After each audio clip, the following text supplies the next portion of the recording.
Déjà qu'on avait l'impression que Xabi Alonso jouait sa tête sur ce match, eh bien il a dû débuter sans Kylian Mbappé qui était indisponible, on peut dire que c'est pas de bol et ça a donné une défaite. Le Real Madrid s'est incliné 1-2 à domicile face à Manchester City.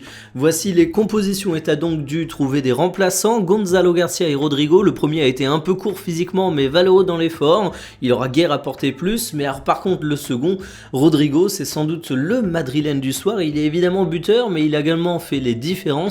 À noter que c'est son premier but de la saison, oui c'est une dinguerie, mais en même temps c'est le premier match plein qu'il fait de 90 minutes sans sortir avant la fin. Il a également pas été titularisé à de très nombreuses rencontres, mais tout de même enfin un but j'ai envie de dire, et un match de patron. Un match de patron, j'en attendais un de la part de Vinicius Junior, mais il a son inefficacité qui devient désormais chronique, qui a été très préjudiciable pour le Real Madrid, et même de manière générale je l'ai trouvé peut-être un peu moins impérial qu'à l'accoutumée. Sinon du côté du Real, je trouve que ça sort un bon match malgré tout, un match consistant, un match avec finalement une organisation qui faisait sens, et c'est ça que j'attendais de la part de Xabi Alonso. Tu peux néanmoins regretter Rudiger qui concède un penalty, et j'ai l'impression que chez lui c'est un petit peu une habitude.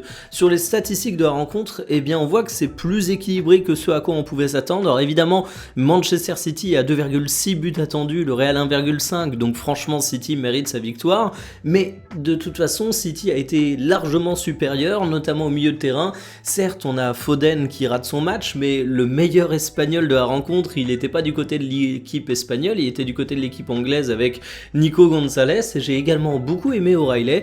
Reste à voir désormais une chose, l'avenir de Xabi Alonso. Ça a été un match plutôt intéressant de la part du Real Madrid, mais c'est une défaite et ça commence à faire beaucoup. On sait que le club espagnol est très exigeant et que ça peut aller très très vite.